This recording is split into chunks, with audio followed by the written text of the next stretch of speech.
مستقيم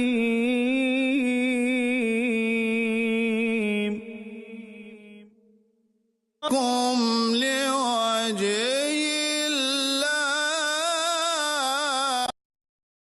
هم وأزواجهم في ظلال على الأرائك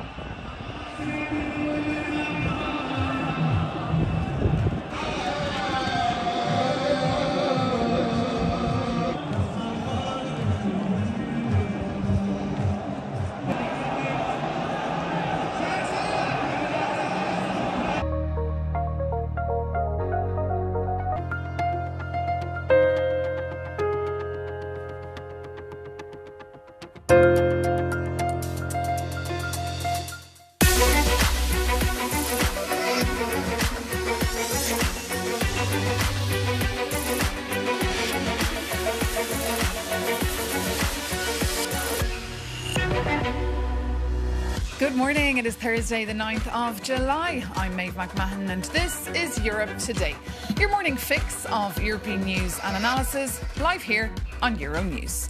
Coming up, in signs the US-Israel war with Iran may be entering a dangerous new phase, Donald Trump says the ceasefire is over. The US launched new strikes on Iran overnight and the conflict dominated the NATO summit in Ankara, where Donald Trump also met Volodymyr Zelensky and announced Ukraine will be granted a licence to produce Patriot missile interceptors. Also, EU finance ministers are gathering today as the IMF has issued a new report warning inflation could rise faster than expected. The fund points to higher energy and commodity prices driven by growing tensions in the Middle East.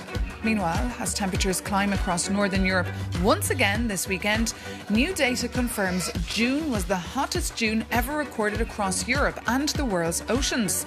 Scientists say the Omega block claimed around 3,700 lives here in Belgium, France and the Netherlands and took a heavy toll on ecosystems, agriculture and labour productivity while fueling destructive storms, drought and wildfires. But first to Ankara, where the much anticipated NATO summit has come to a close with record spending commitments for Europe and Ukraine. But the mood was dampened by the US President Donald Trump declaring the ceasefire over in Iran and reigniting his demand to control Greenland. For more, let's bring in our NATO correspondent, Shona Murray, who's been following the summit all week for us. Well, good morning, Maeve. Look, we know that the object of this summit really was for NATO allies in Europe and Canada to prove that they're on a credible path to spending 5% of GDP on defence by 2035, as agreed at the last NATO summit. And I think we can say that they achieved that part for sure. We saw at the NATO Industry Defence Forum, there was $50 billion committed to of new capabilities when it comes to submarines, aircraft, ammunition, interceptors, all very important to protect the European continent as well as the Arctic in the medium to long term. There was also this NATO drone edge, which is drones and anti-drone technology, which also includes the recruitment and training of pilots for use all across NATO territory. Very important at the moment because we see all these drone incursions taking place across the Baltics and Poland and other parts of NATO. In addition, we saw Donald Trump having a better relationship with Volodymyr Zelensky, the Ukrainian president, and appeared to approve the Ukrainians the licence to manufacture their own Patriot defence systems, which is very important in terms of the Ukrainian air defence. But as with Donald Trump, you're only one sort of issue away from the whole summit being upended. And we nearly had that because when he arrived, he castigated his allies over the war in Iran. And he also made the comment that the United States would like to control Greenland over Denmark.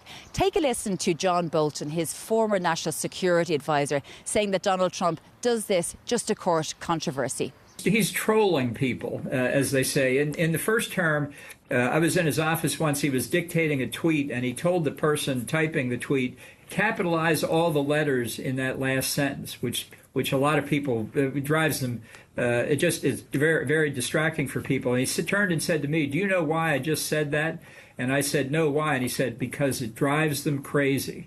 So why does he talk about taking Greenland? Because it drives them crazy. That's what it's about. So that was John Bolton, Donald Trump's former national security advisor, making the point that Donald Trump makes these outlandish statements in order to create division. But we have to listen to the Prime Minister of Denmark as well yesterday, Mette Frederiksen, and she made the point that Denmark takes these comments very seriously. She said that Denmark was ready to protect all of Danish, Greenlandish and NATO territory, but she called on the United States to respect the sovereignty of Greenland and Denmark.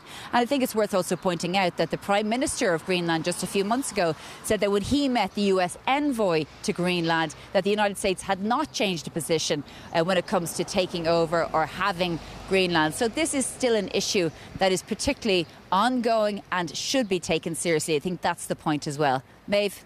OK, Shona Murray, thank you so much for that update there from Ankara. And now to dive deeper into the outcomes of that NATO summit, we can bring in Jamie Shea, former NATO security advisor who spent many years here in the headquarters of NATO in Brussels. Jamie Shea, thank you so much for joining us. Curious to hear your view. Was this a successful NATO gathering? I think, yes, ultimately it was. And good morning to you too. And thanks for having me on the show. It ended better than it started. Clearly, Trump was in a more friendly mood towards the alliance in the private meeting. And I suppose that's the one that really counts than in some of his public remarks. For example, he did say that the US is staying in the alliance. And somebody like Trump hearing that is not always to be taken for granted. He signed off on a communique, which may not be the most interesting thing for the media, but it's important for diplomats. The official text where the US committed itself to NATO Article 5 collective defence and called it ironclad. These were the kind of things that the Allies wanted to hear. And of course, he also showed some satisfaction, unsurprisingly, with the fact that his message on defence spending has been heeded. Mark Rutte and the other allies were at pains to point out that over the last year, Europe and Canada have spent 11% more on defence. The figure now is about an extra $250 billion over the last 2 years on military budgets. So although 5 allies out of the 32 today are on that 5% target, so there's still a long way to go. Allies have until 2035, but all of them practically, with a few laggards, are moving in the right direction. So the summit was designed, of course, to be a Trump-pleasing summit by showing that the responsibility for NATO is moving both financially and militarily onto Europe. So I think, yes, people were expecting a rough ride with Trump. You always get that. But as they said about Wagner's music, it's better than it sounds.